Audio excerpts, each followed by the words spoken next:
Well, James, first of all, after losing so much of that game through rain, what a win. Yeah, unbelievable win.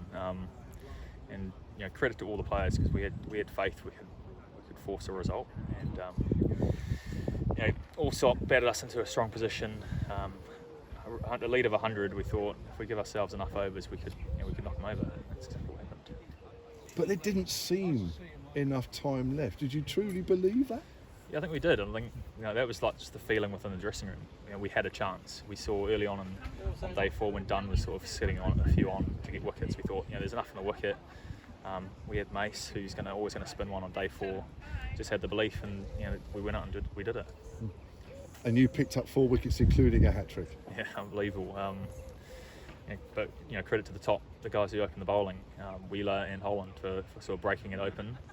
And then we, from the first ball, we just thought if we keep hammering away, there's enough on the wicket, and we could do it. Okay, not part of the 4th though, but your first wicket was Jason Roy. I mean, even that in itself was a good wicket to get. Yeah, lovely wicket to get, especially coming on after the tea break. It sort of just, again, gave us another impetus. We could do this if we keep hammering away, and everyone got behind us. So then it was Evans, and then it was Atkinson, and then Morkel, the third of the hat trick. What was going through your mind when you were on 2 and 2? I was just sort of in the zone, sort of keeping it pretty simple. Just hit off stump, and as I was running in, that's what I was trying to do. And he left it and hit off stump, so perfect. I mean, did you feel you were doing anything different today than what you've done, say, last week or the last few weeks?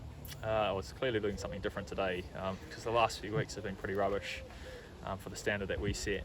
So, unfortunately, I do have to give credit to Alfonso, as much as I don't want to. We've worked pretty hard over the last couple of days, just trying to create something repeatable, and that's what we've been doing the last few days. Been working hard, and with him, we've come up with a little formula, and it seems to have worked. Yeah. On a personal note, though, you know what it's like to get a hat trick, because you got one 7 years ago. Yeah, got one 7 years ago versus Worcestershire with Gloucestershire at Cheltenham. That was an amazing experience, although no one in the crowd actually knew it was a hat trick because it was on 2 consecutive overs. So it was quite nice for everyone around here to know we're on one here. So even my dad at Cheltenham didn't know it was a hat trick. So it was until it came on the loudspeakers. James, I mean, you admitted yourself that it's been a little bit in and out your bowling at times, but I mean today, can you put your finger on what it was today? Because the ball seemed to be going through quicker, your action seemed to be, I don't know, just better, more smooth.